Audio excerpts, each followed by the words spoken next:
Hi welcome to Sruju channel. ಆಸೆದಾರವ ಇವತ್ತಿನ ಸಂಚಿಕೆ ಹೇಗಿದೆ ನೋಡ್ಕೊಂಡು ಬರೋಣ ಬನ್ನಿ. ಅದಕ್ಕಿಂತ ಮೊದಲು ನಮ್ಮ ಚಾನಲ್ನ ಹೊಸದಾಗಿ ನೋಡ್ತಾ ಇದ್ರೆ ಯಾರು ಸಬ್ಸ್ಕ್ರೈಬ್ ಮಾಡ್ಕೊಳ್ದೆ ನೋಡ್ತಾರೆ ದಯವಿಟ್ಟು ಸಬ್ಸ್ಕ್ರೈಬ್ ಮಾಡ್ಕೊಳ್ಳಿ. ಸೂರ್ಯ ಅವರು ಮತ್ತು ರಂಗನಾಥ್ ಅವರು ಮಾತಾಡ್ತಾ ಇರ್ತಾರೆ. ಅಲ್ಲಿಗೆ ಕೃಷಿ ಮತ್ತು ಅವ್ರ ಅಜ್ಜಿ ಬರ್ತಾರೆ. ನಡೆದಿರೋ ವಿಚಾರ ಎಲ್ಲ ಹೇಳಿ ಕ್ಷಮೆ ಕೇಳ್ತಾರೆ. ರಂಗನಾಥ್ ಅವರು ಇದನ್ನು ಚಿಕ್ಕ ವಿಚಾರ ಅಲ್ಲ ಅಮ್ಮ, ನಾವು ಕ್ಷಮಿಸೋದಕ್ಕೆ ಅಂತ ಹೇಳ್ತಾರೆ. ಅಣ್ಣ ನಾವು ಕ್ಷಮೆ ಕೇಳುವಷ್ಟು ನಾವು ಹರಗಳಲ್ಲ ಅಣ್ಣ, ಸರಿ ಅಣ್ಣ ನಾವು ಇನ್ನು ಹೋಗಿದ್ದು ಬರ್ತೀವಿ ಅಂತ ಹೇಳ್ತಾರೆ. ಕೃಷಿಯು ಅಂಕಲ್ ನಾನು ನಿಮ್ಮ ಮನೆಗೆ ಬರೋದು ಬೇಡವಾ, ನೀವು ಮತ್ತು ಮೀನಾ ಆಂಟಿ ಕಂಡ್ರೆ ನನಗೆ ತುಂಬ ಇಷ್ಟ ಅಂಕಲ್, ನಾನು ಬರೋದು ಬೇಡವಾ ಅಂತ ಹೇಳ್ತಾರೆ. ಸೂರ್ಯ ಏನು ಮಾತಾಡೋದಿಲ್ಲ. ಅವ್ರ ಅಜ್ಜಿ ಬಾ ಕೃಷಿ ಹೋಗೋಣ ನಾವು ಅಂದ್ಬಿಟ್ಟು ಹೊರಟೋಗ್ತಾರೆ. ರಂಗನಾಥ್ ಅವರು ಯೋಚನೆ ಮಾಡ್ದಪ್ಪ ಅಂತ ಕೇಳ್ತಾರೆ. ಏನಪ್ಪ ಯೋಚನೆ ಮಾಡೋದು ಇವ್ರ ಬಗ್ಗೆ, ಇವ್ರ ಮೋಸಕ್ಕೆಲ್ಲ ನಾನು ತಲೆಬಾಗಲ್ಲ ಅಂತ ಸೂರ್ಯ ಅವ್ರು ಹೇಳ್ತಾರೆ. ಇವ್ರ ವಿಚಾರ ಬಿಡಪ್ಪ, ನಾನು ಕೇಳಿದ್ದು ಮೀನಾ ವಿಚಾರ ಏನಪ್ಪ ಅಂತ ಸೂರ್ಯ ಅವ್ರು ಕೇಳ್ತಾರೆ. ನಾನು ಅಜ್ಜಿಗೆ ವಿಚಾರ ಹೇಳೋಣ ಅಂತಂದಿದ್ದಕ್ಕೆ ನೀನೇನಂದಪ್ಪ, ಅಜ್ಜಿಗೆ ಹುಷಾರಿಲ್ಲ ಅಂತ ಹೇಳ್ದೆ ಅಲ್ವಾ? ಹೌದು ಕಣಪ್ಪ ಅಂತ ಸೂರ್ಯ ಅವ್ರು ಹೇಳ್ತಾರೆ. ಮೀನನು ಹಾಗೆ ನನಗೆ ಹುಷಾರಿಲ್ಲ ಅಂತ ಯೋಚನೆ ಮಾಡಿ ಈ ಸತ್ಯನ ಮುಚ್ಚಿಟ್ಟಿರೋದಷ್ಟೇ, ನೀನು ಮೀನಿನ ಬಗ್ಗೆ ತಪ್ಪು ತಿಳ್ಕೊಂಡು ಅವಳ ಬಗ್ಗೆ ಇದು ಮಾಡಬೇಡ ಕಣಪ್ಪ ಅಂತ ರಂಗನಾಥ್ ಅವ್ರು ಹೇಳ್ತಾರೆ. ಸೂರ್ಯ ಅವರು ನಿಜ ಅಪ್ಪ, ಮೀನನ್ಗೆ ನಾನು ಕ್ಷಮೆ ಕೇಳ್ತೀನಪ್ಪ, ಇನ್ನು ಮುಂದೆ ಅವಳ ಜೊತೆ ಚೆನ್ನಾಗಿರ್ತೀನಿ ಅಂತ ಹೇಳ್ತಾರೆ. ತಾರಾ ಅವರು ಅವ್ರ ಆಫೀಸ್ಗೆ ಅಂತ ಬರ್ತಾರೆ. ಅವ್ರ ಎಂಪ್ಲಾಯ್ ಫೋನಲ್ಲಿ ಮಾತಾಡ್ತಾ ಇರ್ತಾರೆ. ತಾರಾ ಅವರು ಯಾರ ಜೊತೆ ಮಾತಾಡ್ತಿದ್ದೀರಾ, ನಿಮ್ಮ ಗರ್ಲ್ ಫ್ರೆಂಡಾ ಅಂತ ಕೇಳ್ತಾರೆ. ಆ ಥರ ಏನಾರು ಇದ್ದರೆ ಹೊರಗಡೆ ಮಾತಾಡ್ತೀನಿ ಮೇಡಮ್ ಅಂತ ಹೇಳ್ತಾರೆ. ಈ ಆಫೀಸ್ ಓನರ್ ಬಂದಾಗ ಒಂದು ಗುಡ್ ಮಾರ್ನಿಂಗ್ ಅಂತ ಹೇಳೋಕ್ಕಾಗಲ್ವಾ ಅಂತ ಕೇಳ್ತಾರೆ. ನಾನು ಈ ಆಫೀಸಲ್ಲಿ ಎಂಪ್ಲಾಯ್, ನಾನು ಸೆಕ್ಯೂರಿಟಿ ಅಲ್ಲ, ನಿಮಗೆ ಗುಡ್ ಮಾರ್ನಿಂಗ್ ಅಂತ ಹೇಳಿಸ್ಕೋಬೇಕು ಅಂತಂದರೆ ಚಿಕ್ಕ ಮಕ್ಳ ಹತ್ರ ಹೇಳಿಸ್ಕೊಳ್ಳಿ ಅಂತ ಹೇಳ್ತಾರೆ. ಕೆಲಸದಲ್ಲಿ ಏನಾರ ಪ್ರಾಬ್ಲಮ್ ಇದ್ದರೆ ಹೇಳಿ, ಅದನ್ನು ಬಿಟ್ಟು ನೀವು ಗುಡ್ ಮಾರ್ನಿಂಗ್ ಹೇಳಲಿಲ್ಲ ಅಂತ ಇಷ್ಟು ಜನಗಳ ಎದುರುಗಡೆ ಅವಮಾನ ಮಾಡಬೇಡಿ ಅಂತ ಹೇಳ್ತಾರೆ. ತಾರಾ ಅವರು ಸಿಟ್ಟು ಮಾಡ್ಕೊ ಹೊರಟೋಗ್ತಾರೆ. ಮೀನಾ ಅವರು ಶ್ರುತಿಯವ್ರ ರೆಸ್ಟೋರೆಂಟ್ಗೆ ಅಂತ ಬರ್ತಾರೆ. ಬೊಕ್ಕೆ ಇಟ್ಟಾಯಿತು, ಶ್ರುತಿ ಹೋಗ್ತೀನಿ ಅಂತ ಹೇಳ್ತಾರೆ. ಏನಾಯಿತು ಮೀನಾ ಮರಿ, ಸರಿಯಾಗಿ ಊಟ ಮಾಡಲ್ಲ, ನಿದ್ರೆ ಮಾಡಲ್ಲ, ಹಿಂಗಾದ್ರೆ ನಿಮ್ಮ ಆರೋಗ್ಯ ಗತಿ ಏನು? ಸೂರ್ಯ ಅವ್ರು ನಿಮ್ಮ ಜೊತೆ ಮಾತಾಡ್ತಿಲ್ವಾ ಅಂತ ಕೇಳ್ತಾರೆ. ಎಷ್ಟು ಬೇಕೋ ಅಷ್ಟೇ ಶ್ರುತಿ, ಬೈಯೋದಕ್ಕೆ ಅಂತ ಮಾತಾಡ್ತಾರಷ್ಟೇ, ಅದನ್ನು ಬಿಟ್ಟರೆ ಇನ್ನೇನು ಮಾತಾಡಲ್ಲ. ಮಾವನ ಮನಸ್ಸಿಗೆ ತುಂಬಾ ನಾನು ನೋವು ಮಾಡಿದ್ದೀನಿ ಅಂತ ಹೇಳ್ತಾರೆ. ಶ್ರುತಿ ಅವರು ಇಲ್ಲ ಮೀನಾ ಮರಿ, ನೀವು ತುಂಬ ದೊಡ್ಡ ತಪ್ಪು ಮಾಡಿದ್ರಿ, ನೀವೇನಾದರೂ ಹೇಳಿದ್ದೀರ ನಾನೇ ಏನಾರ ನಿಮಗೆ ಸೊಲ್ಯೂಷನ್ ಕೊಡ್ತಿದ್ದೆ ಅಲ್ವಾ ಅಂತ ಹೇಳ್ತಾರೆ.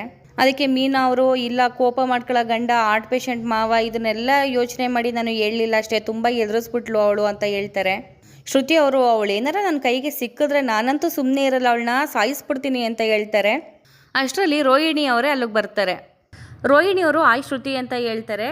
ಏನು ಹೇಳಿ ಅಂತ ಹೇಳ್ತಾರೆ. ಚೆನ್ನಾಗಿದ್ದೀರಾ ಅಂತ ಹೇಳ್ತಾರೆ ರೋಹಿಣಿಯವರು. ನಾನು ಚೆನ್ನಾಗಿರೋದು ನಿಮಗೇನಿಕ್ಕೆ ಅಂತ ಹೇಳ್ತಾರೆ. ನಾನು ಬಂದಿರೋದು ನಿಮ್ಗೆ ಇಷ್ಟ ಆಗಲಿಲ್ವಾ ಅಂತ ರೋಹಿಣಿಯವ್ರು ಕೇಳ್ತಾರೆ. ಇದು ರೆಸ್ಟೋರೆಂಟು, ಬನ್ನಿ ಕಂಠಪೂರ್ತಿ ಊಟ ಮಾಡಿ ಬಿಲ್ ಕೊಟ್ಬಿಟ್ಟು ಮಾತ್ರ ಹೋಗಿ ಅಷ್ಟೇ ಅಂತ ಹೇಳ್ತಾರೆ. ರೋಹಿಣಿಯವರು ನಾನೇನು ಊಟ ಮಾಡೋಕ್ಕೆ ಬಂದಿಲ್ಲ ಅಂತ ಹೇಳ್ತಾರೆ. ಶ್ರುತಿಯವರು ಇನ್ನು ನಮ್ಮ ತಲೆ ತಿನ್ನಕ್ಕೆ ಬಂದಿದ್ದೀರಾ ಅಂತ ಹೇಳ್ತಾರೆ.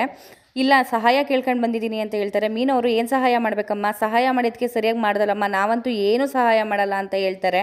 ನಾವೆಲ್ಲ ಒಂದೇ ಮನೆಯವರು, ಇದರ ಜೊತೆಲೇ ಇರಬೇಕು, ಇಲ್ಲ ಅಂತಂದರೆ ಎಲ್ಲರೂ ನೋವು ಅನುಭವಿಸ್ಬೇಕು, ಎಲ್ಲರ ಬದುಕನ್ನು ನಾನು ಬೀದಿಗೆ ತಳ್ತೀನಿ ಅಂತ ಹೇಳ್ತಾರೆ. ಮೀನಾ ಅವರು ನಿನ್ನ ಜೀವನ ಹಾಳಾಗಿರೋದಕ್ಕೆ ನಾವೇನು ಮಾಡ್ದೋ ಅಂತ ಹೇಳ್ತಾರೆ. ನೀವು ಸೂರ್ಯ ತಾನೇ ಇದಕ್ಕೆಲ್ಲ ಕಾರಣ ಅಂತ ಹೇಳ್ತಾರೆ. ಮಾಡಿರೋ ತಪ್ಪಿಂದ ನೀನು ಅನುಭವಿಸ್ತಾ ಇದೀಯ ಅಷ್ಟೇ ಅಂತ ಶ್ರುತಿ ಹೇಳ್ತಾರೆ.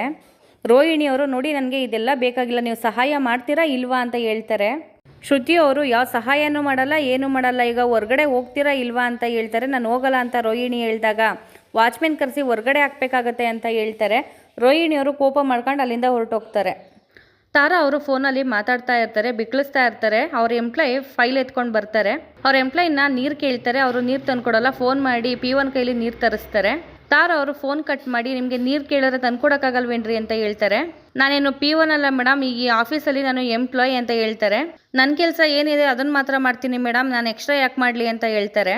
ತಾರಾ ಅವರು ಸಿಟ್ಟು ಮಾಡ್ಕೊಂಡು ಫೈಲಲ್ಲಿ ಇಟ್ಟೋಗಿ ಅಂತ ಹೇಳಿ ಅವ್ರನ್ನ ಕಳಿಸ್ತಾರೆ.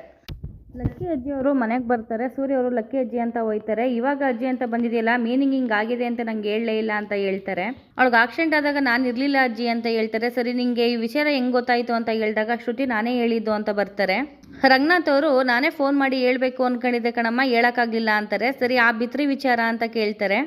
ಈ ವಿಚಾರ ಯಾರು ಹೇಳಿದ್ದು ಅಂತ ಹೇಳಿದಾಗ ಶಾಂತಿ ನಾನೇ ಹೇಳಿದ್ದು ಅಂತ ಹೊರಗಡೆ ಬರ್ತಾರೆ.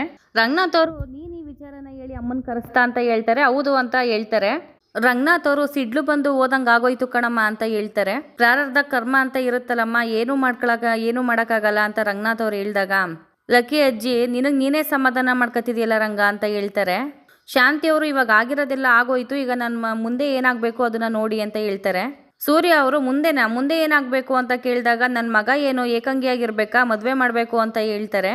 ಶಾಂತಿಯವರು ಎಲ್ಲ ಇವಳಿಂದನೇ ಆಗಿದ್ದು ಅಂತ ಮೀನವ್ರನ್ನ ಬೈತಾ ಇರ್ತಾರೆ. ಲಕ್ಕಿ ಅಜ್ಜಿ ಇವಳೇನೇ ಮಾಡಿದ್ಲು ಅವಳು ಮಾಡಿರೋದಕ್ಕೆ ಅಂತ ಹೇಳ್ತಾರೆ. ಅಷ್ಟಕ್ಕೆ ಮನೋಜ್ ಅವರು ಬರ್ತಾರೆ. ಬಾಕಂದ ಇಲ್ಲಿ ಏನ್ಬಿಟ್ಟು ಲಕ್ಕಿ ಅಜ್ಜಿ ಪಕ್ಕದಲ್ಲಿ ಕೂರಿಸ್ಕೊಂತಾರೆ. ಇಲ್ಲಿಗೆ ಇವತ್ತಿನ ಎಪಿಸೋಡ್ ಮುಕ್ತಾಯವಾಗುತ್ತೆ. ನಾಳೆ ಸಂಚಿಕೆಯಲ್ಲಿ ಸಿಗೋಣ. Thank you for watching.